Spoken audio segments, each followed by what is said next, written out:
महंगाई का सवाल है, नौकरियों का सवाल है, ये भी खास करके युवा में बहुत रोष है।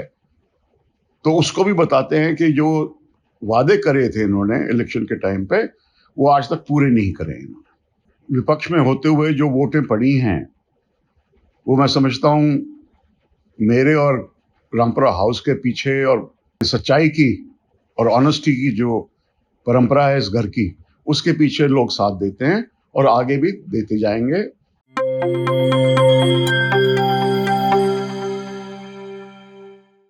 राजनीतिक दल जहां इन दिनों पूरा ध्यान लोकसभा चुनाव पर केंद्रित किए हुए हैं, वहीं कुछ नेताओं ने व्यक्तिगत स्तर पर विधानसभा चुनाव की तैयारी शुरू कर दी है। इन दिनों पूर्व विधायक यादवेंद्र सिंह का जनसंपर्क भी चर्चा में है। कांग्रेस में एक समय उन्हें भूपेंद्र सिंह हुड्डा परिवार का सबसे नजदीकी माना जाता था, लेकिन पिछले सप्ताह दीपेंद्र के कोसली विधानसभा क्षेत्र के दौरे पर यादवेंद्र सिंह अनुपस्थित रहे। दीपेंद्र के साथ पूर्व मंत्री जगदीश यादव की बढ़ती घनिष्ठता और यादवेंद्र सिंह की बढ़ती दूरी को लेकर भी चर्चाएं तेज हैं। लेकिन क्या यह दूरी हकीकत में बढ़ी हुई है? कोसली के पूर्व विधायक यादवेंद्र सिंह ने किसी तरह की गुटबाजी में पड़ने के बजाय रामपुरा हाउस के परंपरागत समर्थकों के सहारे अपने कांग्रेसी वोट बैंक को साधना शुरू कर दिया है।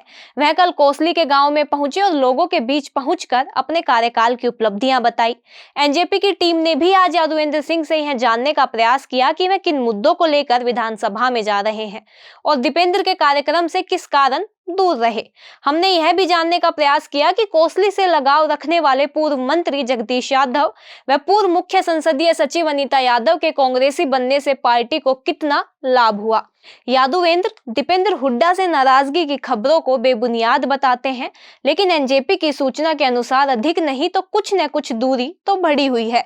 आइए पहले हमारे साथी शैली शर्मा से हुई यादवेंद्र सिंह की बातचीत सुनते हैं।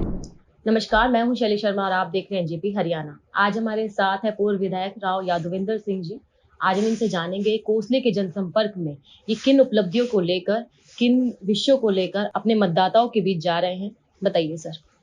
देखिए, विकास की बात करें तो जो कांग्रेस की सरकार में 10 साल में हुआ और तुलना करें जो इन 10 साल में हुआ है बीजेपी की सरकार में, तो लोगों में ये पहुंचाना कि पहले कैसा काम हुआ, कितना काम हुआ और आज कितना हो रहा है, उनकी तुलना करो और फिर देखिए किसने ज़्यादा विकास करा।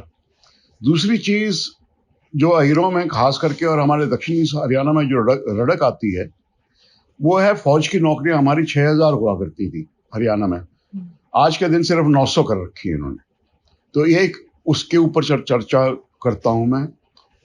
अहीर रेजिमेंट के लिए चर्चा करता हूँ। रजांगला की जो लड़ाई है उसके बारे में बात करता हूँ, क्योंकि नौजवानों को पता ही नहीं है कि भाई कुमाऊं रेजिमेंट ने सी कंपनी जो लड़ी थी उसमें सिवाय 2 आदमी के 110 सैनिक मरे थे, उनमें से सिर्फ 2 बाहर के थे, बाकी सारे हमारे इलाके के ही थे, अहीरवाल के ही थे। तो लोगों को पता नहीं है, नाम तो सुना हुआ है, पर कितनी हिम्मत दोहराई हमारे सैनिकों ने, हमारे इलाके के सैनिकों ने, वो पहुंचाने की कोशिश करता हूं। दूसरा जो महंगाई का सवाल है, नौकरियों का सवाल है, ये भी खास करके युवा में बहुत रोष है। तो उसको भी बताते हैं कि जो वादे करे थे इन्होंने इलेक्शन के टाइम पे, वो आज तक पूरे नहीं करे इन्होंने। अभी मैं पिछले दिनों कोसली गई थी दीपेंद्र सिंह के कार्यक्रम में और उसमें आप उपस्थित नहीं थे, तो क्या वजह रही? नहीं, उस वक्त मैं आ नहीं सका था। आना था मैंने, पर माफी मांग ली थी मैंने कहा भाई पहुंच नहीं पाऊंगा, मैं काम पड़ गया था एकदम।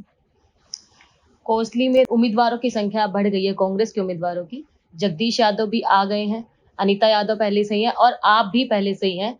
तो आप कांग्रेस की कितनी मजबूती मानते हैं और आप खुद की कितनी मजबूती मानते हैं? देखिए, जो विपक्ष में होते हुए जो वोटें पड़ी हैं, वो मैं समझता हूँ मेरे और रामपुरा हाउस के पीछे और सच्चाई की और ऑनेस्टी की जो परंपरा है इस घर की, उसके पीछे लोग साथ देते हैं और आगे भी देते जाएंगे, यही उम्मीद करता हूँ।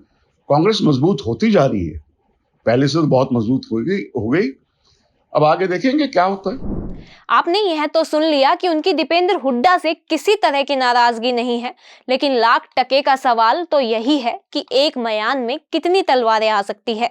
दीपेंद्र को देर सवेर कोसली का चेहरा स्पष्ट करना ही होगा, क्योंकि राजनीति का गणित यह कहता है कि यादवेंद्र सिंह और जगदीश यादव एक साथ शायद ही कदम ताल कर पाए। समय इसका सही जवाब देगा। अभी तो वेट एंड वॉच की स्थिति में ही रहना होगा। आज के लिए बस इतना ही। मैं हूं कोमल राव, आप देख रहे थे एनजेपी हरियाणा। अगर आपको हमारी खबरें अच्छी लगती हैं तो हमारे चैनल को सब्सक्राइब करें, हमारी वीडियोस को लाइक करें, शेयर करें और कमेंट करना भी न भूलें।